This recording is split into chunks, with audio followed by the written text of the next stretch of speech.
Hello and welcome to Afterlife Topics. If you like this type of content, please consider subscribing to the channel or becoming a patron at patreon.com/Afterlife Topics. Hello and welcome to Afterlife Topics and Metaphysics. This is your host, Cyrus, and today we are going to talk about something that I think is very important for a lot of us, especially somebody like me in my situation most recently, uncovering a powerful clairaudient ability that began with the dowsing rods and has culminated in a very interesting series of events. But this concerns tapping into your higher self. So your higher self, there's different definitions of it, but we're going to look at my own example, how I did this and how this was essentially the method that I used to calm the spirit communications that I was having and to create a protocol, to create a methodology, a protection mechanism that at this moment seems foolproof and has allowed my July of 2021 to go from completely crazy back around to feeling, I would say, profound. I am a different person, and yet my life can continue as normal without any hiccups, while I now have this amazing connection to my higher self, as well as my guides, who are still, by the truest definition, family. So let us continue now and talk about accessing your higher self, why you should do it, how you should do it, what the benefits are, and what it can actually mean to have established that relationship. And so let us go ahead and begin. So, accessing your higher self, gaining control of spirit communication and thoughts. Sometimes you'll hear me sipping a bit of coffee. My July 2021 journey into absurdity, at least absurd if you were to tell me this all happened or would have happened just a couple of months ago. So, as a quick recap, as has been discussed on this channel, we have Arcturian, quote, educational pranks by my Arcturian guide, Kilamaja, on the top left, who doesn't look like that. He is a much older Arcturian who looks kind of like an old blue-skinned Chinese guy. We have multiple spirit guide discoveries. In the middle, you'll see Llewellyn, which is a human name for another ET species that has decided to look a lot prettier than an Arcturian, although I'm doing a disservice because I have seen a lot of mental imagery now of Arcturians, and Arcturian women are actually very, very pretty. And Kilamaja has even told me it's very funny on the astral level, on the fifth density, there's actually human men who have married Arcturian women. So truly anything is possible. And I've also met other Arcturians now as a result of this, including in a very tangible physical way through some Arcturians who have entered into my room for healing. I woke up last night and I would have thought it was an abduction experience if I didn't know the context. But there were quite a few of these guys in my room that I was clairvoyantly seeing, but they were also sort of, in a sense, kind of materializing. But I knew who they were, and they're actually helping me heal from different little health issues and problems that I've had, not counting the long haul COVID issues, which I have some faith now a lot of those things are going to be resolved now. And they've also been able to heal other people in the community since this whole thing began, as a way to make amends for Kilamaja's absurd buffoonery, for lack of a better term. And so this is all real stuff that's been happening that I'm documenting and will go into book number 3. I am now rewriting book number 3 for the third time as all these plot twists keep happening. But anyway, let's continue. Multiple spirit guide discovery. I discovered Llewellyn. Kilamaja discovered Llewellyn. It just shows you how the spirit guide thing works. There can be people, if you want to call it that, living in your subconscious, in a sense, connected to you from a different dimension, that you can spend your whole life and never even know that they're with you. And this is how it was with roughly her name, or at least the name of her speech, is Ashna Pasna Ra. So it's this kind of musical note species. And she'd been living in Kilamaja's mind, and then by proxy also being part of my mind. I think guiding me in very, very positive ways, telling me, when you're up against a wall, to kind of love your enemy, always show love for people around you, no matter what the situation is. And that's almost been like what she has been able to teach me throughout my life. But she was always very much in the background. But I discovered her. There were the Tulpas thought forms, which, like we see on the far right, a depiction of a close physical approximation of Lorna, a fictional character made by the blue guy on the left. Lorna was the star of a fictional story that Kilamaja sent me and the community on to try to teach us a lesson about not inadvertently creating timelines that may be destructive to us, and to be careful what we read on the internet and what we watch on YouTube. It was a big rebuttal against Corey Goode and David Wilcock. It was kind of a bit, basically it was a big middle finger to them, and Kilamaja's lesson, the lesson he was trying to teach before he caused a lot of damage, was to not get caught up in timelines that people create, or even real timelines that could be really real things happening. It's completely optional to be involved in that type of thing. And so he made a fictional timeline with me to try to fool everybody and then teach everybody a lesson. He was failing to account for the fact that, short of him actually materializing on Earth, how do people know what's a lesson and what isn't just more trickery?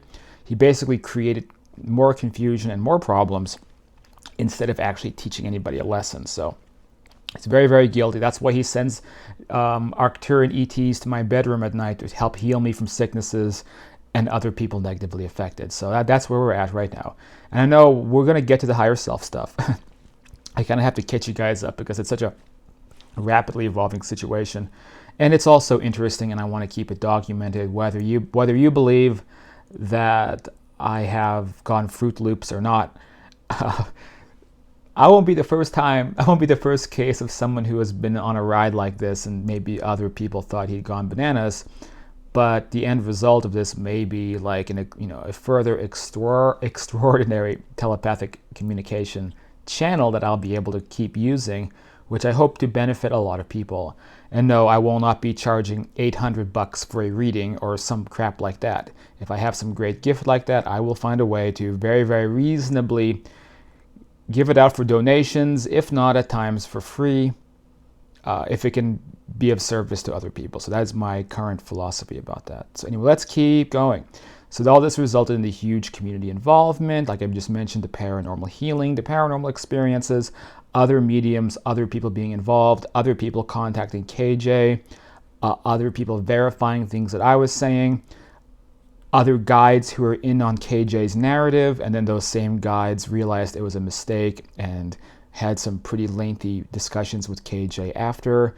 So like this whole debacle kind of reverberated throughout different densities and different levels. And that is, to me, as a paranormal researcher, number one, I am a journalist. That's all I am. I'm a paranormal researcher, trying to report about other planes of existence. And so to me, on the bigger picture, pretty cool. But let's go into when is enough enough?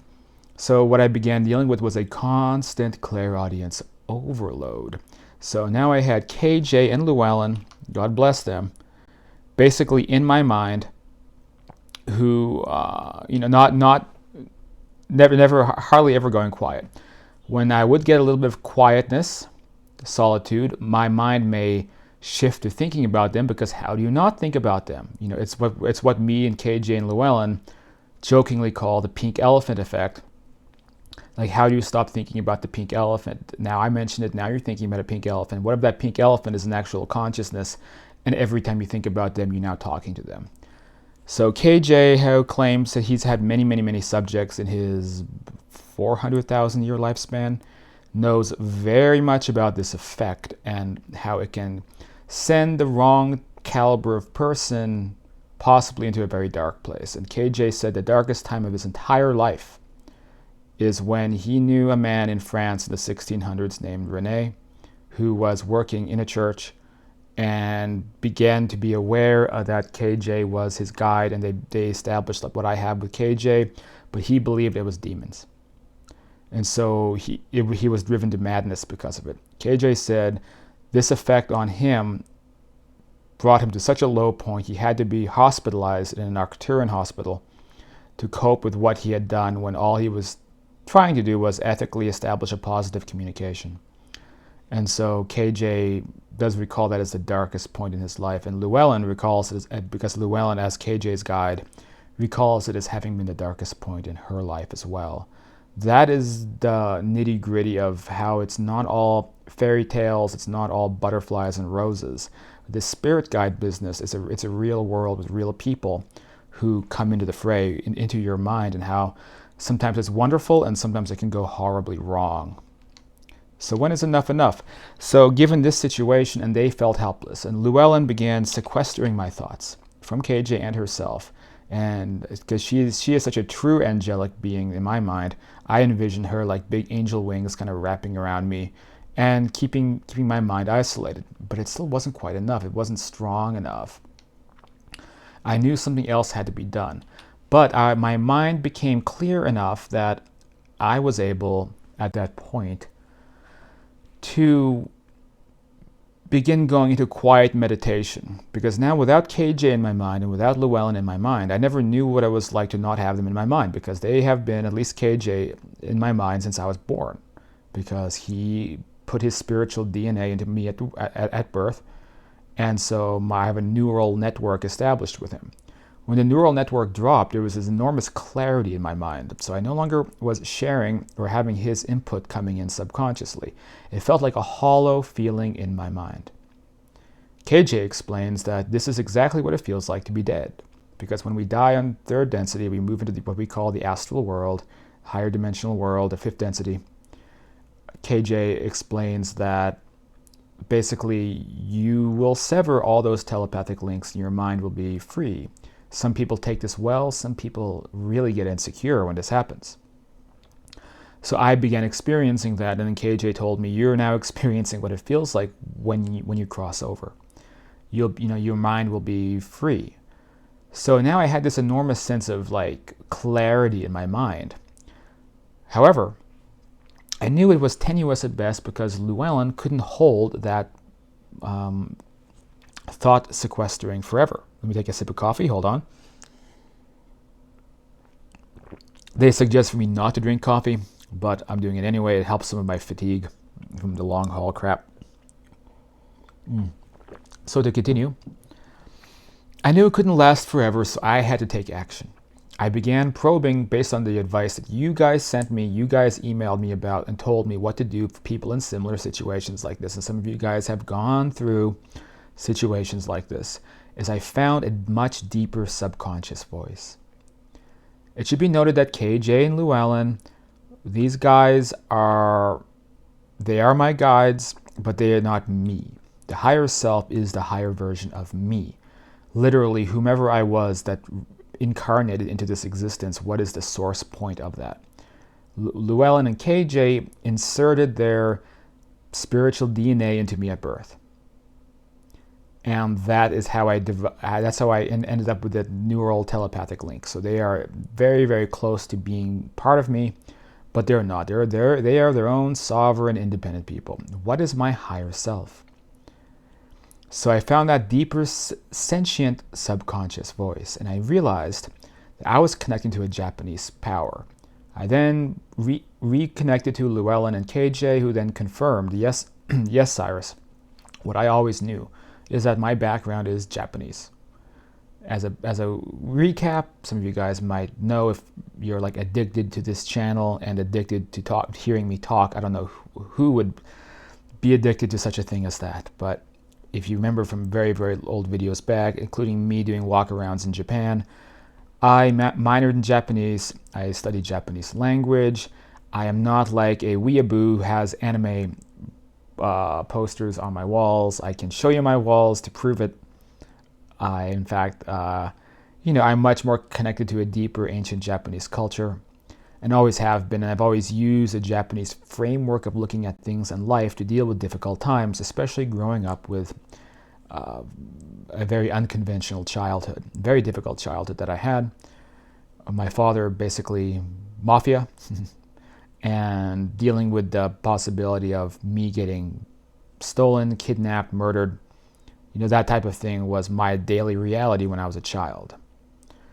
This Japanese and kind of Bushido concepts and things like that kept me going through all of that. No surprise, it turns out that my true identity is I'm a full-bodied reincarnation of an Edo period Japanese man. This man's name was Shiro Takayama. He was born in 1689 and passed away in 1772. This is not a picture of Shiro Takayama, this is just a picture of Edo period man. But this man lived quite long for that age, for that period of time, I should say.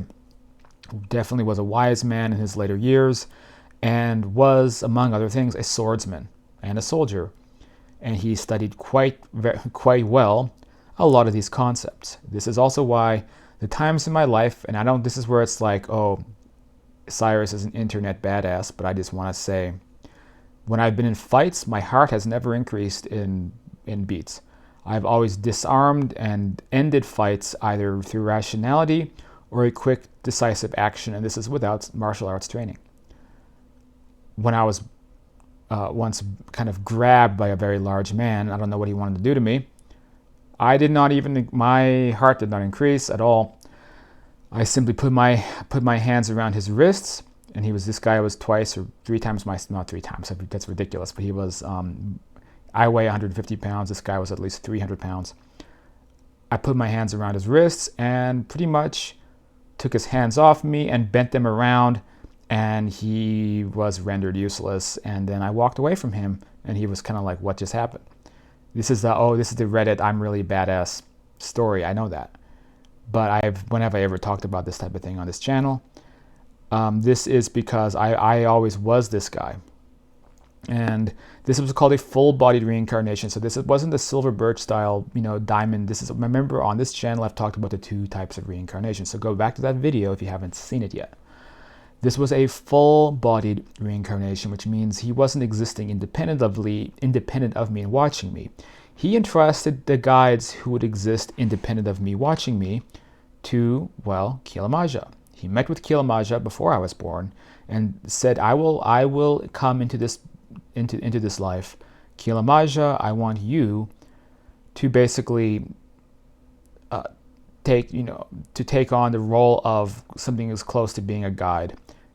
Neither Kilamaja nor Takayama knew about Llewellyn at the time. Llewellyn basically was unearthed in the last couple of weeks. So Llewellyn is very new on the scene. So Shiro Takayama fully embodied into me, and if I hadn't discovered this, I would have merged back with him at death. So this is what happens with a full-bodied reincarnation. Just like when Kilamaja was pretending to be Laurina, he was basing it off a past life of his, which was named Laurina with a U, not a W. And that Laurina was a real woman who passed away in the 1980s. But that was a full-bodied reincarnation, so he can actually shapeshift into that woman.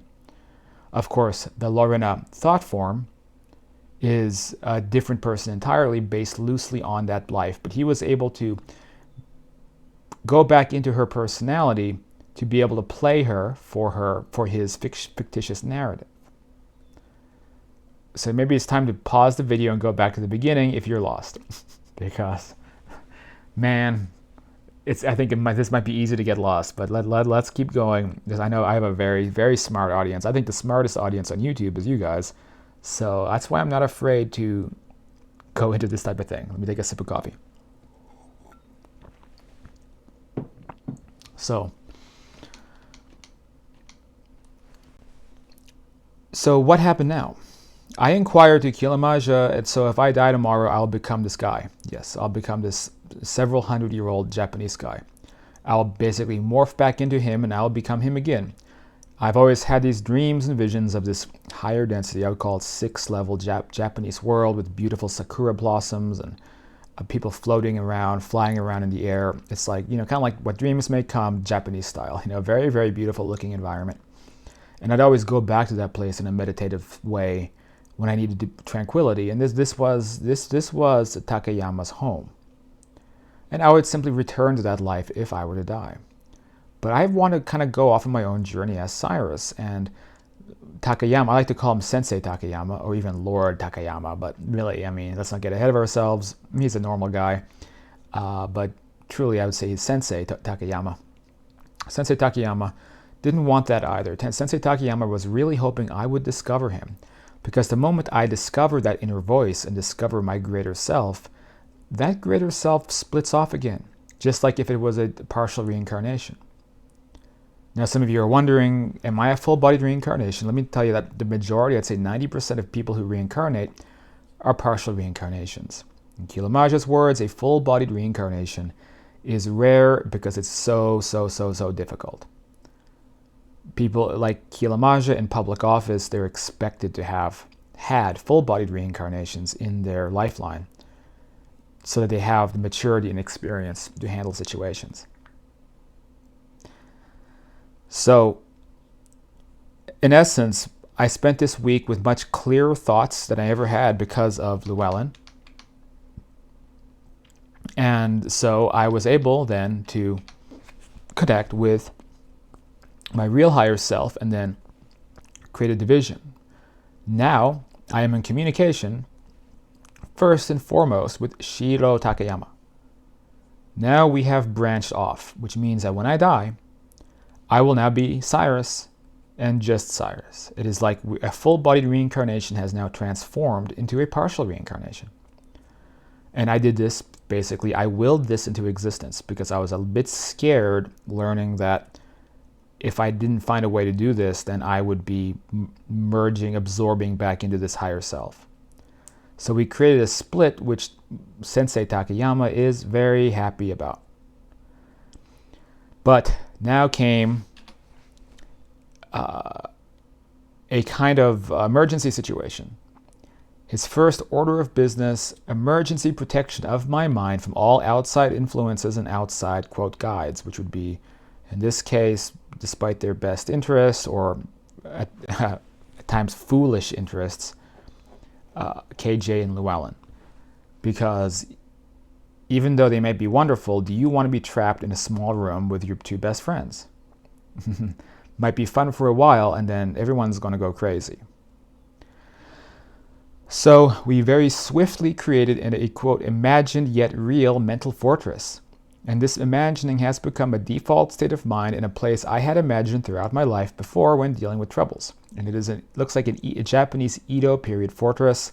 I actually added snow and some nice aesthetic elements. I also have a giant wolf outside named Mara, who guards the gates. So this wolf will eat any like trespassing spirit or something that wants to try to get into my mind. This great white wolf will eat it. Inside it is populated by NPCs described by Takayama as like a computer or program or a video game. So these are not autonomous beings, but they are programmed individuals like you're playing Skyrim or something, and they have jobs and duties to perform. The most importantly, what I have is an advisor and a courier.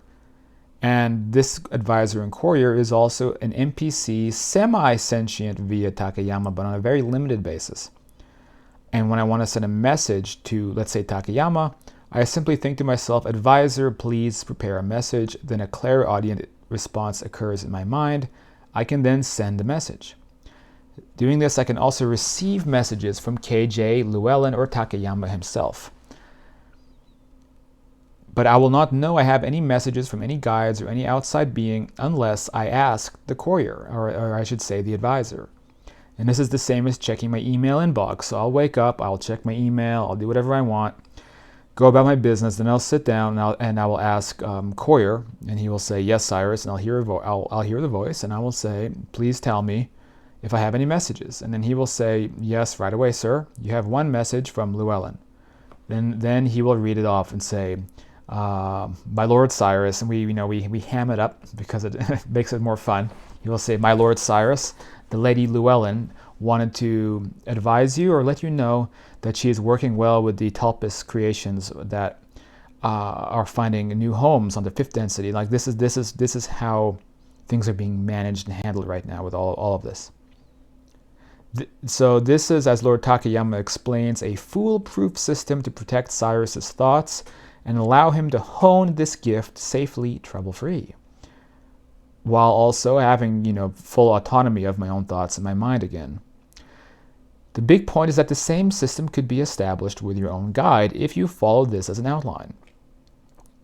Now, some dependence is required on the skill and strength of your higher self, although every person has a higher self of some caliber of power and presence.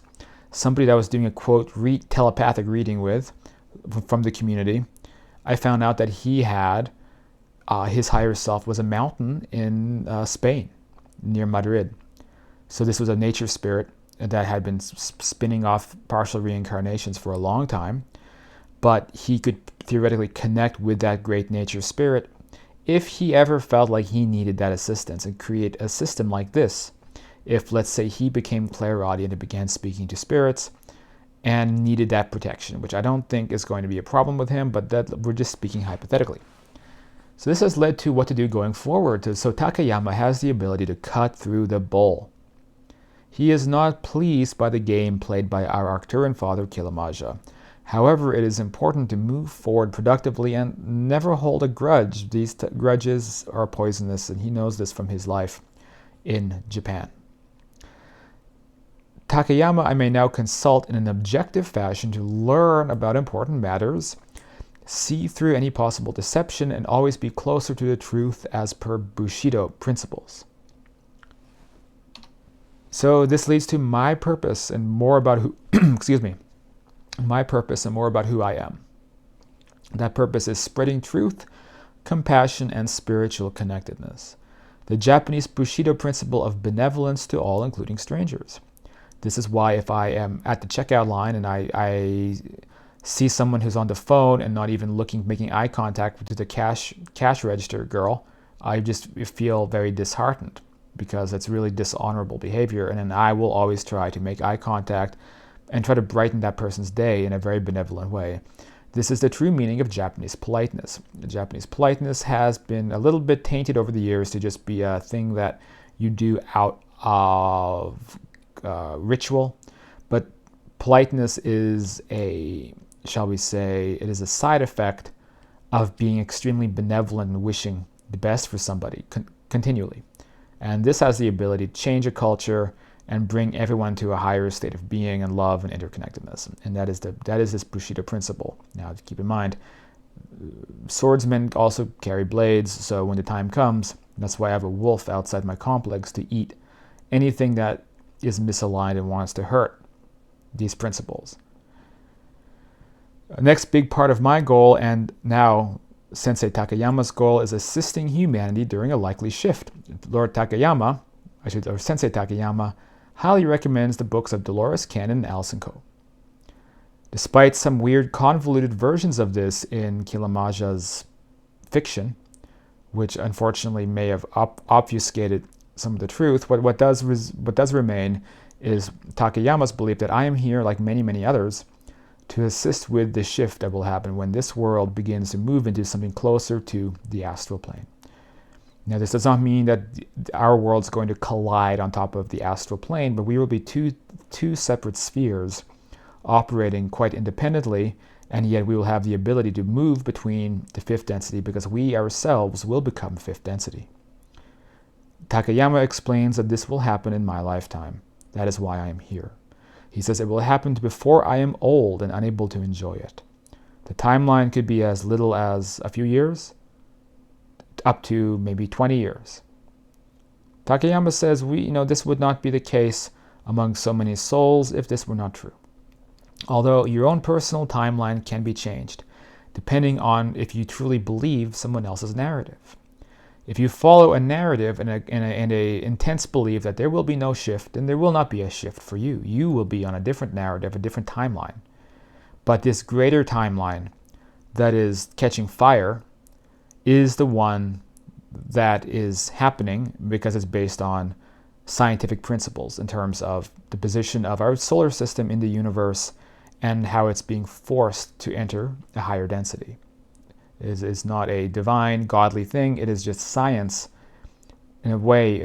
Although nothing really is mindless, but you can almost think of this as mindless science, mindless physics. Solar system is being pushed into a higher density, so this world is going to rapidly change, become a lot more magical. And it's already happening. Look at the communications that are happening. Look at people in the group. Look at deceased people making freaking Facebook accounts and the crazy, crazy paranormal stuff that's been getting more and more intense. but that's only going to increase until we reach a kind of threshold where it's like we are basically a fifth density civilization. Takayama says it is also a goal to ensure rapid evolution of man occurring positively so it does not become a tool of evil. That is to say, the shift does not become one.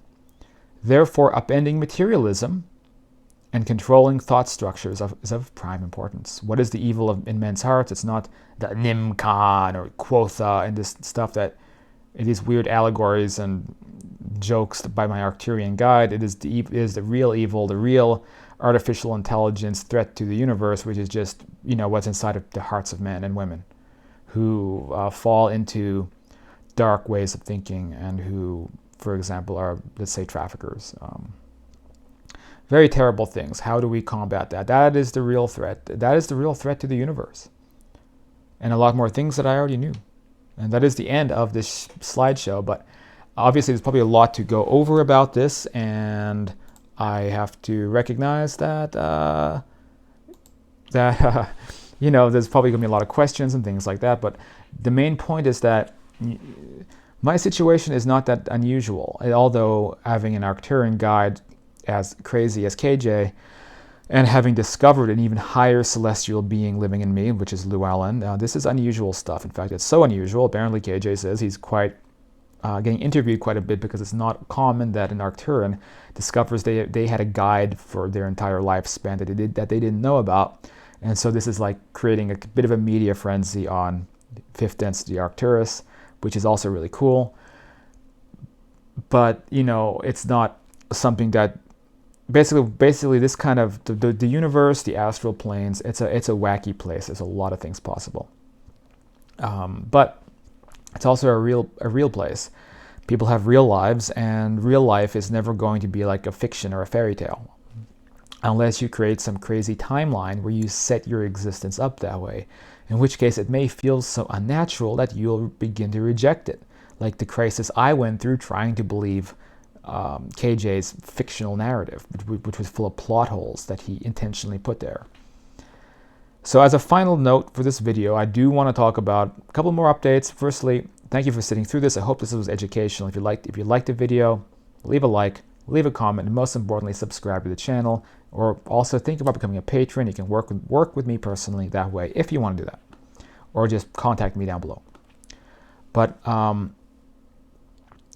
want to also mention before we hang up the phone about the situation with the tulpuses, the thought forms created from the fake narrative, including Larna and these two other angels that I met during that process. So Lorna materialized into fifth density, and I met her in an astral projection experience, and now she has materialized permanently. And so she was going through an existential crisis, wondering who she was.